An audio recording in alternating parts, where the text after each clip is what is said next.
e mesirde maɓɓe ɗen sina alajirayɓe ko wiyete kokke e sattugol kadi dépense ɗare wan hande mala safur sadid hanki mawɓe men ɓe ayye mawɗo pullo fuuta hara mo mari sunture wotere o remay ɗon o ñaama ɗon o runtina ɗon ɗare hande jawle ko marɓe mo yiɗa o kon ɓuri ɓittade marɓe ɓen ɓuri faale hande ɓuri faale mo yiɗa o no ɓitti ala jogiɗo ko yonanta ɗum eɗen duwa wattande yila mo kala hula Allah subhanahu wa ta'ala ndara ko woni e ɗaɓɓude ɗon ko honno woni e ɗaɓɓirde est ce que no wonɗa e ɗaɓɓirde ni ko ni l'islam wiri est ce que no wonɗa e gollirde ni ko ni l'islam yamirma ya gollir sabuna nelaɗum ɓe maki si tawi tu woni ɓe mesirɗe ɗen e sikeliji ɗin hunnaka haray dey sattede nden yimɓe ɓen sattirte a yahi hande ɗo ka marché soda ɗo métre sappo bagi sa ari a mesiri a taway ko métre jeenayi ɗum ɗo hara ko juɓɓe woni wadde ɗum hara ko julɓe woɓɓe ɓen hara kadi ko wiyeteɓe ko yahuɓe hajjoye makka ma hara ko wiyeteɓe ko nodditoɓe ka sunna hara ko ɓen woni wadde ɗum hara leggal ngal ɓe jogi ngal hara ko 90 centimétre no landa ya waɗu 100 ɗum ko ella molanaɗo si ɗon yawti ayyay kadi wano yeeyoɓe tewɓe haray ma yeeyoɓe ka marché ɓen siko sukareti ɓe woni etirde potium ɓe tappay ko ha ko ndago hara ko mawlo yeeyoɓe tewɓe ɓe ƴettay hayre ɓe waɗa ley a waɗa e hayay soda kilo ara tawa yona kilo si tawi ko mécanicien ɓe ɓen a yaha inna goɗɗo otoma hino tombi pan inna o yoɓine ɗo piri pièce keso pul huccita tun o yaw ƴetta kiɗɗo o waɗane kala ngal yiltorɗa a tawa yimɓe ɓen iɓe ŋakkinande yimɓe ɓen jono si wayi noon Allah subhanahu wa ta'ala sabu bonnugol neɗɗo goto jari boto jama hewɓe sey hande crise ɗi no ɗuuɗi jama no tampi mo kala hino ɓitti mo kala ko mari ko yonana ɗum ko angal nunɗal jama o nelaɗo no maki al amanatu ko kalsum ko wiyete hoolare ko ngalu si goɗɗo no holni hara himo alɗi walla waɗa yimɓe holniɓe nelaɗo ɓe maki yimɓe ɓen haɗali zakka jawle maɓɓe ɗen sina Allah subhanahu wa ta'ala ɗalayɓe ko wiyete toɓo ka kammo alhamdulillahi rabbil alamin so yi wano sahilulaji Côte d'Ivoire ɗo Allah no hecciɗini ndi leydi ɗo ɓuri e ndi sous raison ɗo fuu kamɓe ɗo mo dinaji ɗin hiɓe centralise mo kala waɗa e dina ko faala laamu no acciti yimɓeɓe mo kala rewa e Allah no yiɗiri e monokol ala e piiji ɗi e kadi ceeɗu ndiyan saƴay dabbune ndiyan saƴay ndungu kan itte sikke Allah no waɗi barke e leydi ndi ñameteji no woodi ko wiyete eske mbuɗi no woodi no ñamete no woodi e leydi ndi yimɓe ɓe no dowa yettude Allah subhanahu wa ta'ala siɗo yewti nelaɗon ɓe maaki yimɓe ɓen firtata ahadi ko ɓe halno Allah ko walam yanqusu ahadallahi wa ahada rasuli illa sullita alayhim aduwwum min gayri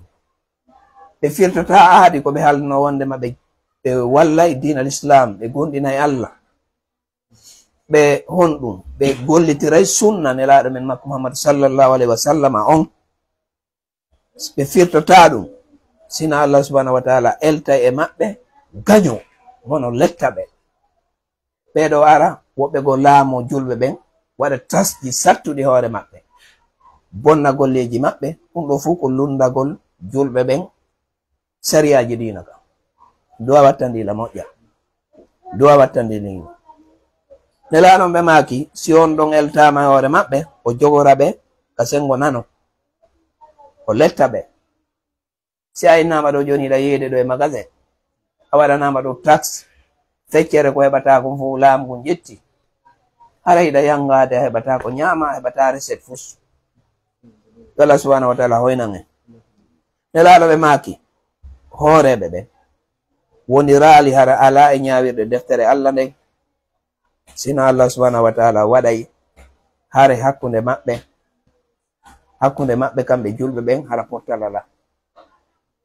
Si tawi ƴettama qur'anare Allah nde e sunna nelaɗon ɗum woni hara ko ɗum woni masdaru julɓe ɓen, mo kala ko ɗo oriyantoto, mo kala ko ɗo darata, mo kala ko ɗum woni e gollirde, inchallahu l'islam huɓitay ka galleji men, l'islam huɓitay ka biroji men, l'islam huɓitay ka ɓeygureji men haray hiɗen e sago. Naam, aɗa seɗon yewti wiɗen en yewtay ko yowiti e ngeykuji ɗe anndanɗa hoorema ɗum ɗo en weƴƴitu tun, en weƴƴintinan tun mawdu on e ayje Qur'an e hadiseje ko nelaɗo yewti ko yowiti e angal nunɗugol e angal gollirgol ko nelaɗon wiye gollirgol. Ɗum noon haray hiɗen yewta ɗon seeɗa e ngeyguji ɗi anndanɗa hoorema nelaɗo men makko Muhammadu haɗiɗi e tawde tan on ɗuuɗa mana rasulullahi sallallahu alayhi wa sallam anwa'an min al-bay' lima fiha min al-gharar al-muaddi ila akli amwali nnasi bil batil. Nelaɗo men makko Muhammad sallallahu alayhi wa sallam ɓe haɗi ngeyguji goo none e ngeyguji ɓe maaki ɗum ɗo moƴƴa yeyirgol fi on ɗum ko haɗugol yimɓe ɓen faaleji maɓɓe ɗin tun o woye. Nelaɗo no maaki sabuno e mum ko wiyete hodo jamfa naɓayɗo e ñamgol jawle yimɓe ɓen hara ko mere. Haray ko ɗum waɗi ko piiji ɗiɗi woni ka l'islam, kala ko nelaɗo haɗi andu ko moƴƴa kon haɗete, kala ko ɓe yamiri andu ko moƴƴi kon ɓe yamirta sina ko moƴƴi, koko moƴƴa kon haɗete. ɗum noon ara nun ɗum haray ko bay'u sil'a qabla gabdiha. la yajuzu lil muslimi an yassariya sil'atan thumma yabi'aha qabla gabdiha mimman istaraha minhu, li qawli sallallahu alayhi wa sallam iza staraita shay'an fala tabi'hu hatta takbida, rawahu imam Ahmad. Ngey ko aranu ngo anndanɗa hoorema nelaɗo haɗi yeyirgol ko ɓe waɗoɓe import export commando marchandise e leydi. Jon noon si a commandike marchandise ma on hewtali haray daganta koma an commandiɗo marchandise on nde yeyata o marchandise ɗon ha hendoɗamo.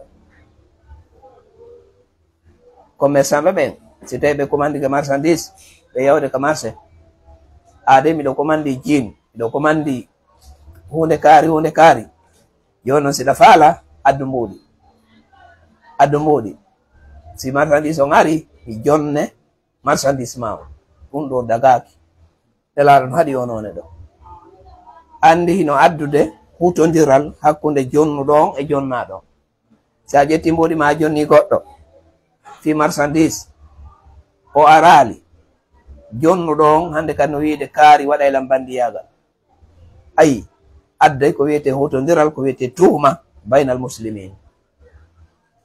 Nelaɗo haɗi onone ɗo si goɗɗo commandike marchandise ko yo accu ha wendo marchandise on o hewta ka boutique makko o wona e jungo makko si o yeeyamo. Yeeyugol marchandise on o atti o hendademo, nelaɗo haɗi ngungeyku ɗo sabuna fi ɗum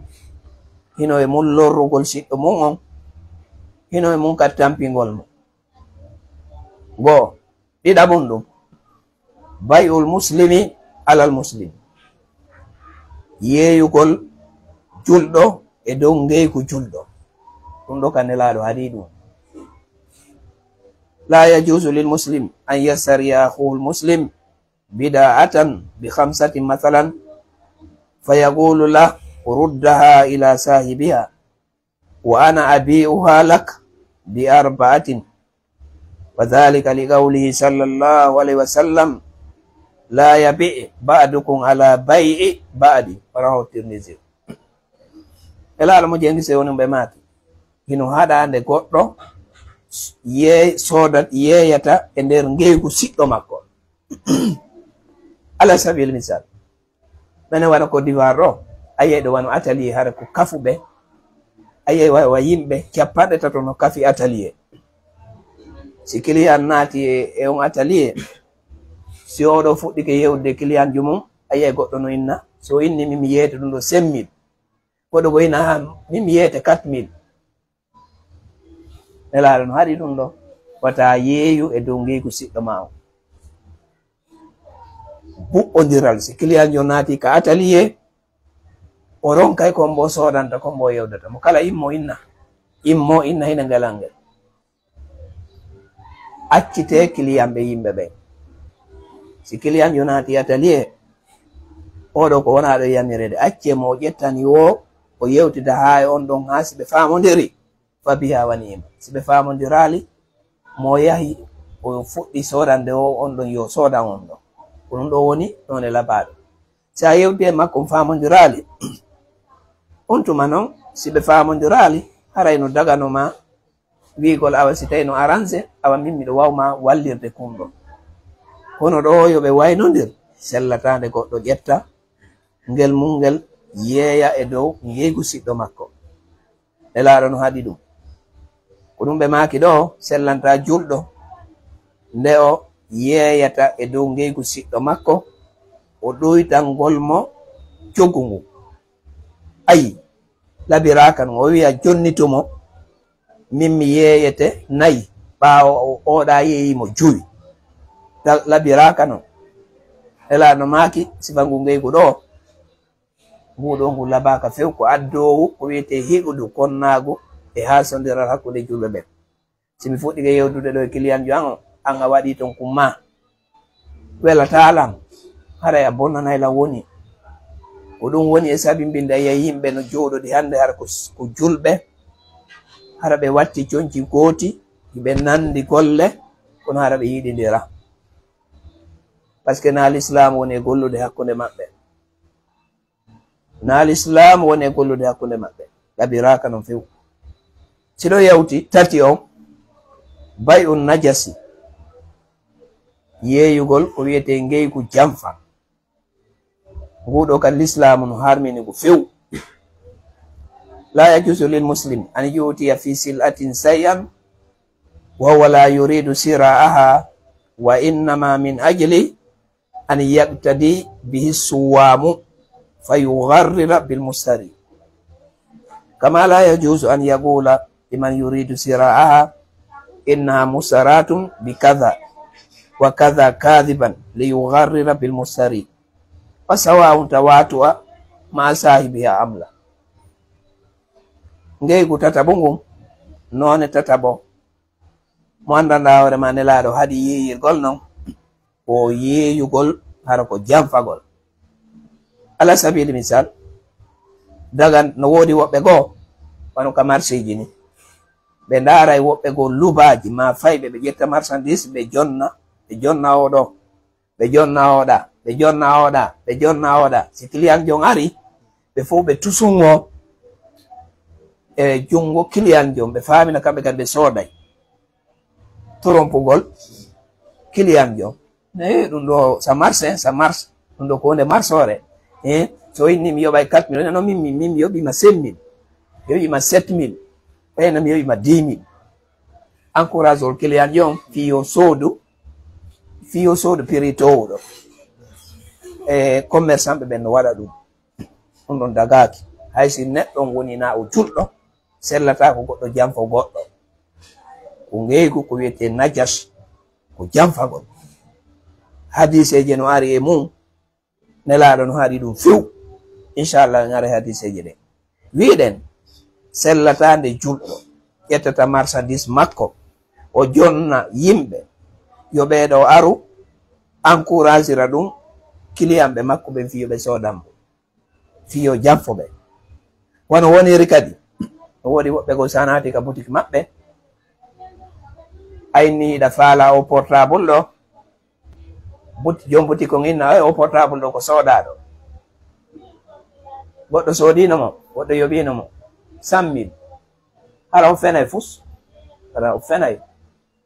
o inna musaratum bi kaza oɗo soodanoma e min ɗo faala techno non techno na ɗum woodi ɗo hannde ko Samsung woodi. Samsung woda ɗon goɗɗo soodino mo hara o fenay fus. Wallahi o inna ɗum ɗo ko hunde o inna joni ɓay woni ko non fa Allah joni a waddu 120 000 yeye mo hara na gonga makko fewdey wondema goɗɗo soodamo ko jamfagol ɗum ko technique ji lappirɗum kiliyamɓe ɓe ko ɗum woni ka marché ji yimɓe ɓe no ɗo a hulde Allah subhanahu wa taala o inna musaratun bi kada ɗum ɗo ko sooda ɗum tel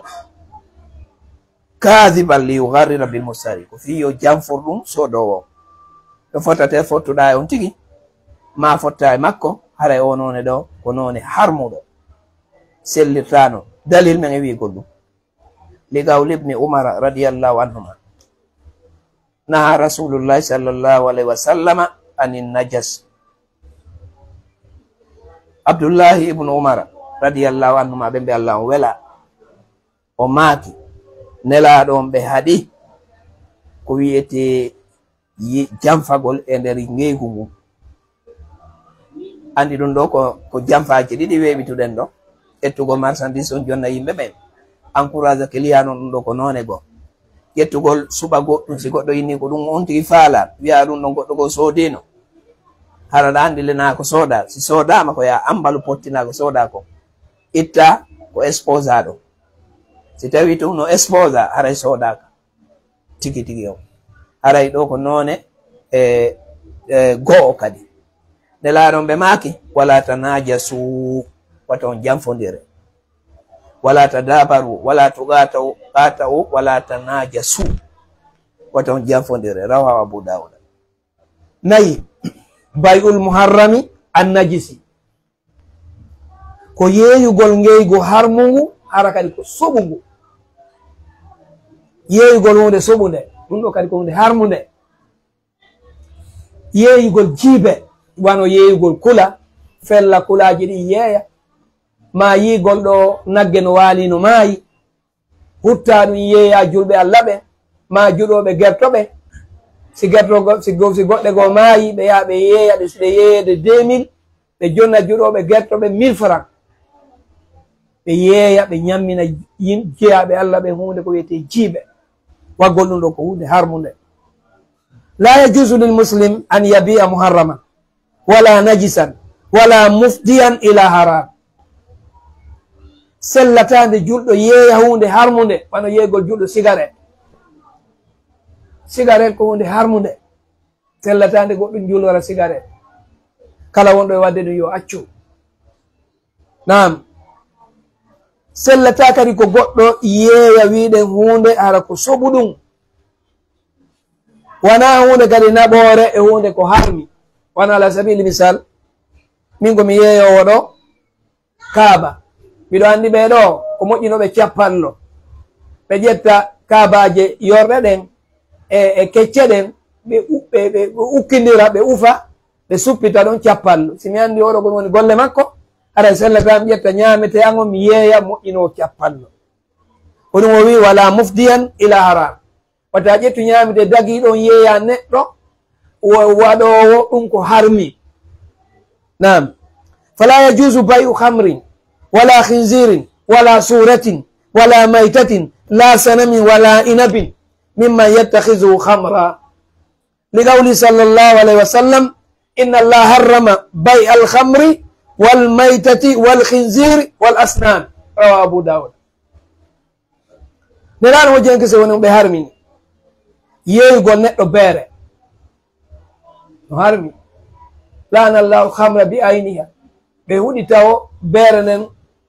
ɓe huɗi ɗo yimɓe 10 ayi sellata kadi nde goɗɗo kadi yeeya kose julɗo nayo yeeyu ɗum wala suratin nayo go julɗo kadi yeeyu estati mene wano Côte d'Ivoire ga nokkeli go no woodi wano Cocody ga ɓe mari to magasin ji ara ko istati ji ɓe yeeyata photo istati ko leɗɗe lesaɗe hino meuble ha ta yi a sikka ko bano adama woɓɓe ko ɗum yeeyata yeeyugol ɗum no kadi sella wala maitati wana jiibe kadi en yewti fimum e nder yewtere nde la sanamin wana sanamu woɓɓe kadi ko sanamu woni e yeeyude sellata kadi julorgol sanamu wala inabin wana kadi yeeyoɓe ko wiyete raisin wonande ɗen jogitotoɓe ɗum waɗugol beere ko même chose kabaje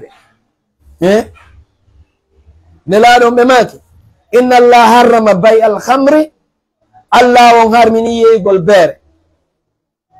wal maytati e jiibe wal khinziri e kose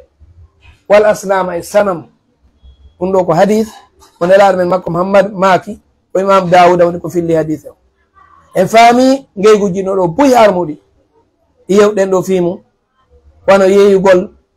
ko harmi yeeyugol jiiɓe yeeyugol beere yeeyugol kose yeeyugol ko wiyete istati yeeyugol ko wiyete honno sanamu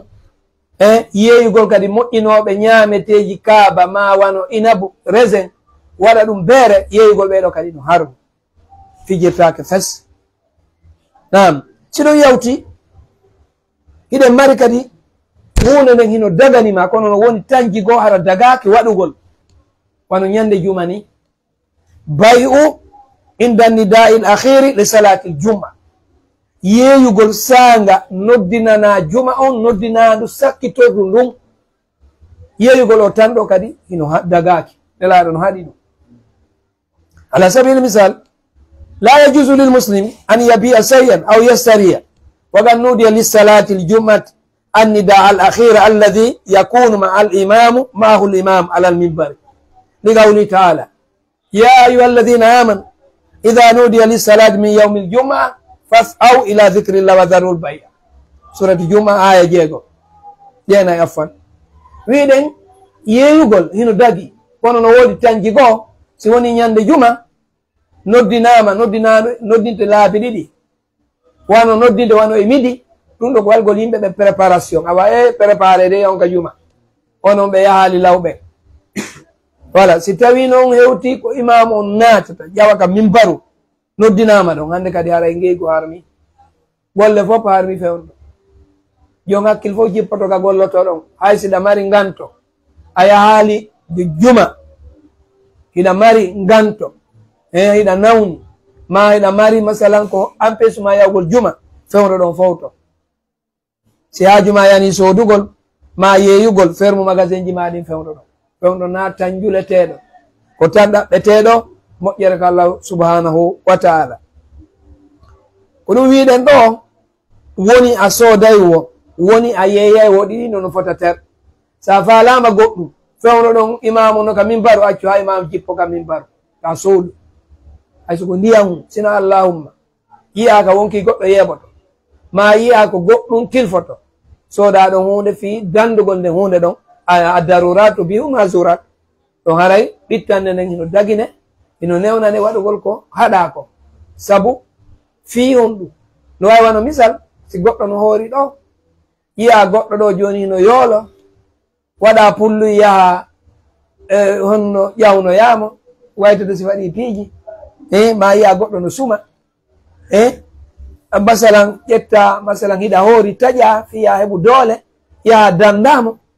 andi si faɗi piiji dandugol banu adama waman ahayaha faka annama ahaya nasa jami'an sa wurni wonki goto no wawi sa wurni yimɓe ɓen fof a heɓa e baraji molanaɗi ko yowitiyemu inchallah siɗon yawti hara yiɗen yewta ɗon ko yowiti e bay'ul e ngeygu ko wiyete algarar hodo jamfa la yajuzu ay bay'u ma fi gararum dagota ko yeeyugol kala ko hodo woni e mum ko jamfa woni e mum ala sabili misal fala yuba'u samakum fil ma'i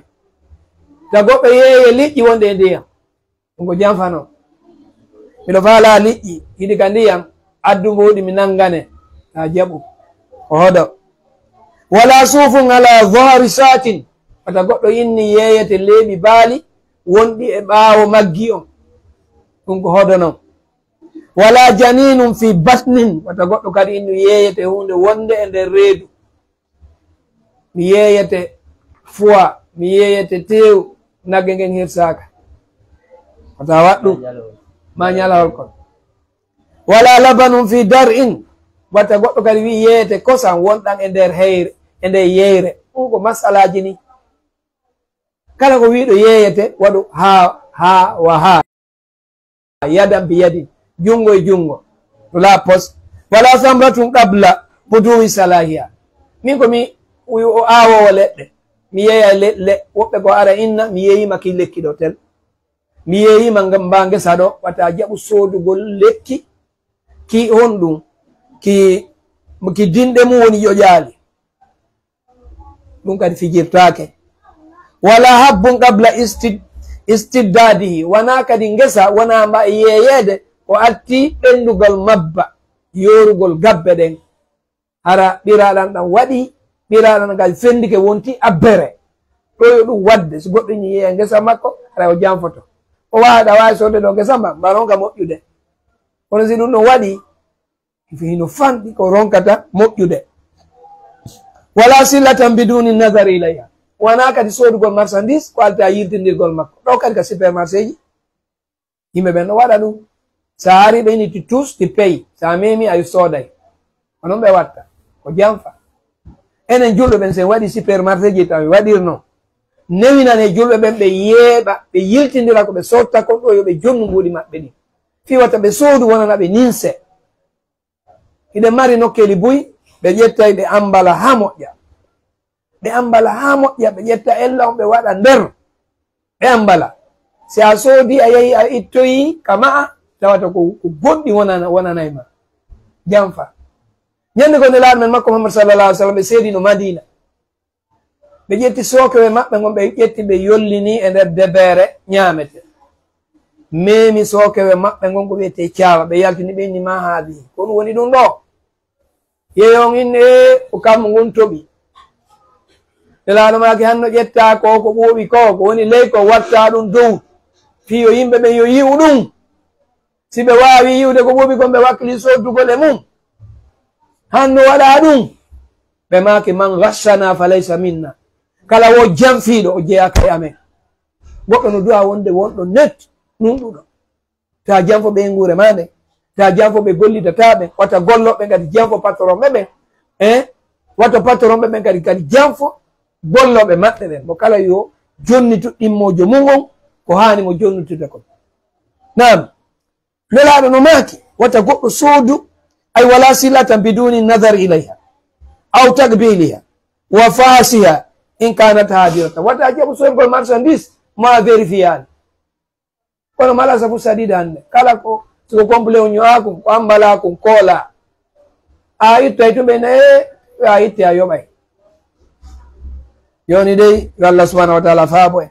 si tawi marchandise on no ɗon ko yoɓe newnu on tigi yiltindira si sooda ko ɗum ɓurtinta ɓerde on tigi ndaara ha tawata fewani ɗum si yetta mboɗi mum ɗi sooda nam o wi wa marifatu nawiha e andugol noone ko wonɗa sodde kon wa kammiyatiha e ko jelu ndaare ɗo hande alyahudu wa nasara si ɓe innima ɗo ko poɗɗe temedere woni boiton a limay tawano timmi puttis ndaare enen juuɗo ɓen hande a yahay ɗo sooda ɗo kilo tew tawa yona kilo a sooda peseɗa kilo maaro tawata yona kilo maaro a yahay ka marché golloɓe jiini ɓen ɓe ƴetta jiiniri bagi on ɓe aala si tawi woni ɓe ño'a ɓe pooɗa si tawi ko 90 pantalon ɓe pooɗamo wona 110 sa ƴetti a waɗi ndiyam wonta 90 ɗum ɗo ko golle julɗo ni janfagol hulen Allah subhanahu wa taala mo kala e huuɗo Allah ka o woni e ɗaɓɓude ɗon anda si a ñamali halal dagingal Allah o wino o wiye kono yo gonɗinɓe kulu min tayyibati ma razaqnakum ñaame laaɓuɗi dagiɗi ɗum ko men arsiki on e kadi gollon ko moƴƴi wa amalu saliha inni bima ta'maluna khabir ɗum ko wonɗum e gollude ko min miɗo reeni miɗo andi si tawi no laaɓi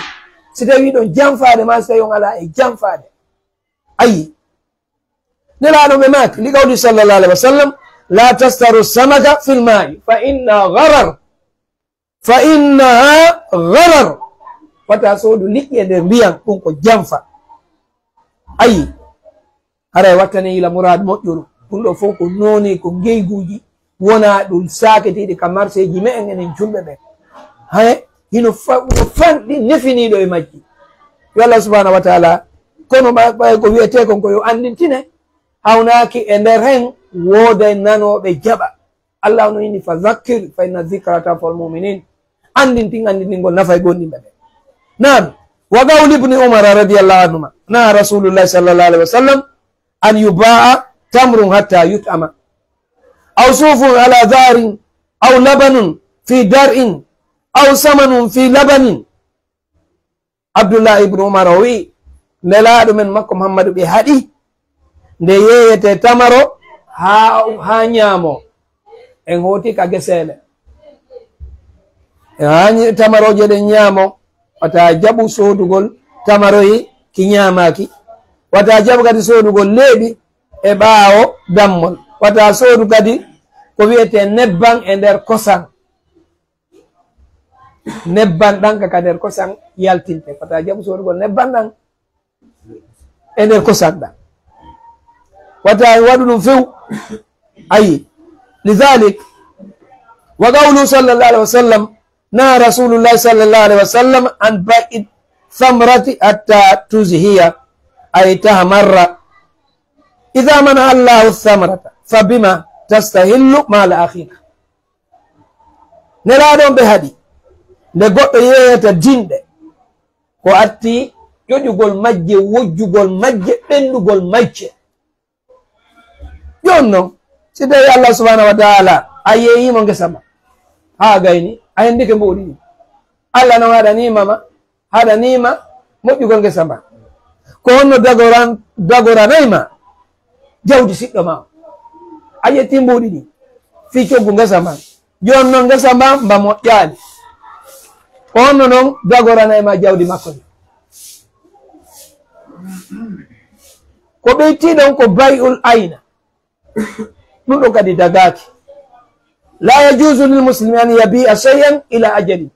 summa yastariyahu mimman ba'ahu la bi thamanin aqalla mimma ba'ahu bih. Daganta ko juɗɗo nde o yeeya ko wiyete ngeygo ayna, kono woni ɗum ko nde goɗɗo yeeyata hunde e lajal, o soodita e jungo mo o yeeyi on ko ɓuri fanɗude ko o yeeyuno ko, ɗum ɗon ko riba. ayi aqalla mimma ba'ahu bih li'annahu idha ba'ahu iyyahu bi asratin summa starahu minhu bi khamsatin yakunu kaman ata khamsata ila ajalin bi asra. wiɗen haray dagata ko nde goɗɗo yeeyata ɗo goɗɗo goɗɗum, haɓe halda ɗo ko 100,000 ma ko 10,000, ɓe waɗana ɗum lajal. so yeeyuɗon yilto inna miɗo faala awa sooditude ko yeeyunoɗami komi yeeyuno ma kon, kono joni ɓay ko 10,000 alnoɗen joni mi yoɓete 5,000. gungeygo ɗon kadi ndelano ko ɗum ɗon tigi wiyoni ayno riba annasi al muharram bil kitabi wa sunna wal ijma'i wa dhalika li qawli sallallahu alaihi wa sallam iza danna an-nasu bin dinari wa dirhami wa tabaya'u bil ayna واتبعوا أذناب البقر وتركوا الجهاد في سبيل الله أنزل الله بهم بلاء فلا يرفعوا حتى يراجعوا دينهم.